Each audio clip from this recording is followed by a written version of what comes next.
Shalom bien-aimés dans le Seigneur, je suis la servante de Dieu Laetitia Adouko.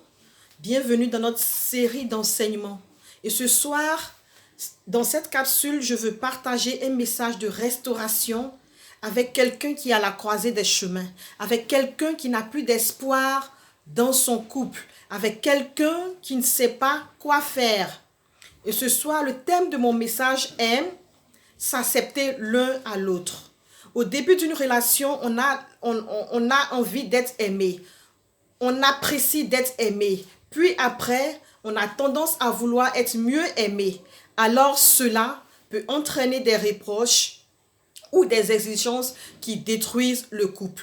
On se plaint trop souvent des autres. Mon mari ou ma femme ne fait pas ceci. Ou cela, mon mari ou ma femme a un mauvais comportement. Mon mari ne me supporte pas. Ma femme ne m'aime pas. Ma femme est désordonnée. Mon mari est ceci. Mon mari, il ne participe pas aux besoins de la maison. Mon mari, et on a plusieurs plaintes qu'on envoie vers nos conjoints. On a plusieurs plaintes dont on ne veut pas que cela arrive dans notre couple. Oublions que ces personnes ont aussi des qualités que nous refusions de voir et que nous aussi, nous ne sommes pas des êtres parfaits. Au lieu de juger, on fera mieux d'aller dans la parole de Dieu et lire ce soir dans Luc 6, le verset 41 qui dit « Pourquoi vois-tu la paille qui est dans l'œil de ton frère et n'aperçois-tu pas la poutre qui est dans ton œil ?» Vous voyez, voici ce que la parole de Dieu déclare. Pourquoi vois-tu la paille qui est dans l'œil de ton frère? Tu as aussi des défauts. Tu as aussi des choses qui ne plaisent pas à ton conjoint. Mais par contre, il essaie de te supporter parce qu'il t'accepte tel que tu es.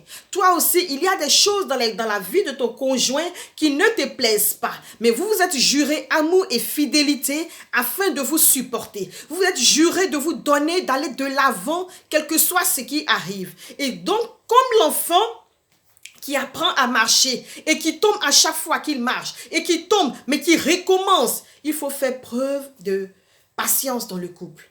Il faut vraiment être patient l'un à l'autre. Il faut vraiment s'écouter. Il faut communiquer et il ne faut pas se décourager des choses qui sont en train d'arriver. Il ne faut pas se décourager pour dire mon mari ne fait pas ci, ma femme ne fait pas ci, je dois partir, je dois divorcer parce qu'on n'a plus le même langage, parce qu'on n'a plus la même vision, parce qu'on n'a plus la même façon de voir. Et le plus souvent, on se dit, il faut qu'il change ou il faut qu'elle change pour que je puisse l'aimer ou être heureux dans la relation. Pourtant, je veux te dire, mon frère et ma soeur, la route vient du fait qu'on doit s'aimer, quels que soient nos défauts. On doit s'aimer. Quel que soit le défaut qu'on a, on doit s'aimer. On doit se jurer de s'aimer. Même si le comportement, il est mauvais. Même si le comportement, il est bizarre. Car la parole de Dieu déclare dans 1 Corinthiens 13, le verset 7, l'amour excuse tout. L'amour croit tout, l'amour supporte tout et l'amour espère en tout. Donc vous pouvez encore espérer que Dieu est au rendez-vous pour restaurer votre couple, que Dieu est au rendez-vous, Dieu n'a pas changé. Il suffit que vous vous efforcez à vous aimer sans voir les défauts d'autrui, sans voir les défauts d'autrui. Parce que le plus souvent, s'aimer, c'est accepter ce que l'on est. Donc s'aimer et accepter l'autre, c'est une prise de conscience. Chaque partenaire rentre le plus souvent dans le mariage avec sa propre vision de ce qu'est le mariage et souhaite que son conjoint soit comme il est dans ses rêves, comme il a toujours pensé, comme il a toujours voulu que le mariage soit. Mais il faut aussi réaliser que dans le mariage, il y a ce qu'on appelle des brassages de culture. Madame, tu es venue de chez toi avec le comportement, avec l'éducation que t'as donné tes parents.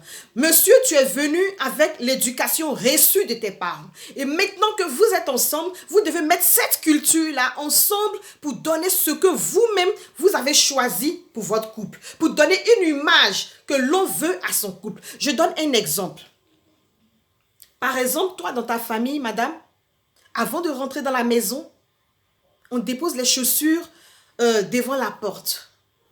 Chez l'autre, chez le mari, on dépose les chaussures sous une étagère. Et vous rentrez dans le foyer Et vous voyez maintenant, si on doit déposer les chaussures devant la porte, si on doit déposer les chaussures devant, sur une étagère. Et ces choses-là créent des fois des discordes. Parce qu'on ne s'entend pas, on veut faire comme à la manière de ses parents. On veut faire comme à la manière que ses parents l'ont éduqué.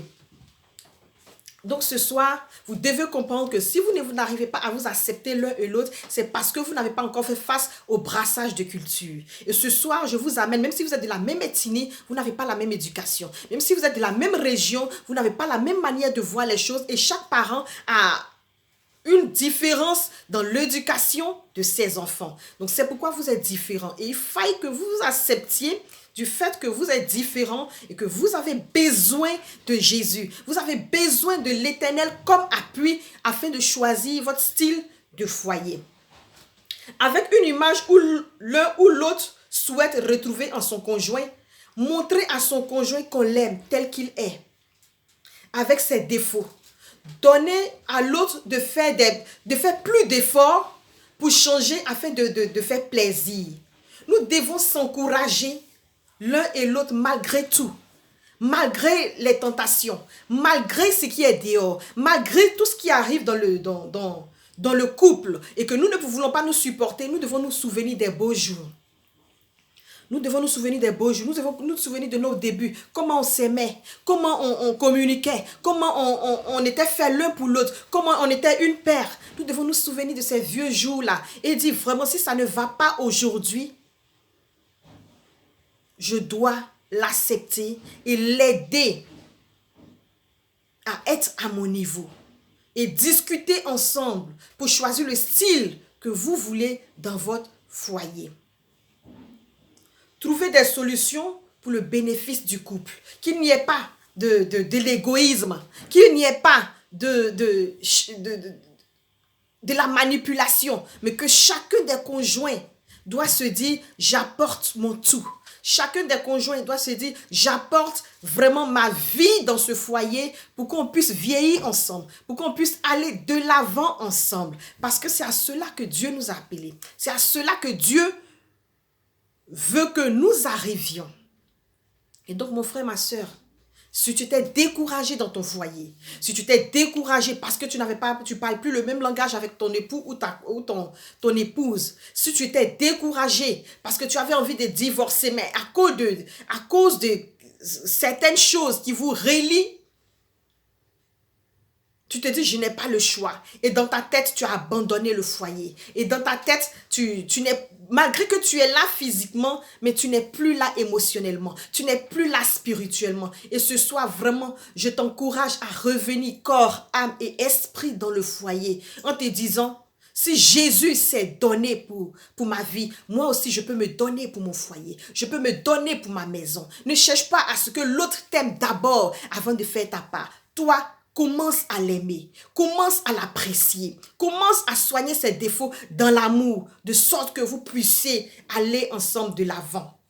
Et pour terminer, je dirais, lorsqu'une personne se sent aimée tel qu'il est, elle-même à son niveau, cherche à changer. Elle-même à son niveau, cherche à changer. Elle n'a plus besoin de faire son effort parce qu'elle cherche à vous faire plaisir afin de vivre épanouie et d'exprimer son potentiel. Cela lui donne de faire des efforts réels pour changer. Donc vraiment, si vous êtes arrivé à un niveau de non-retour, pensez que Jésus s'est donné pour son église. Donc vous aussi, vous pouvez vous donner pour votre foyer, pour qu'il y ait l'harmonie et l'épanouissement dans le couple. Soyez bénis et on est à la semaine prochaine.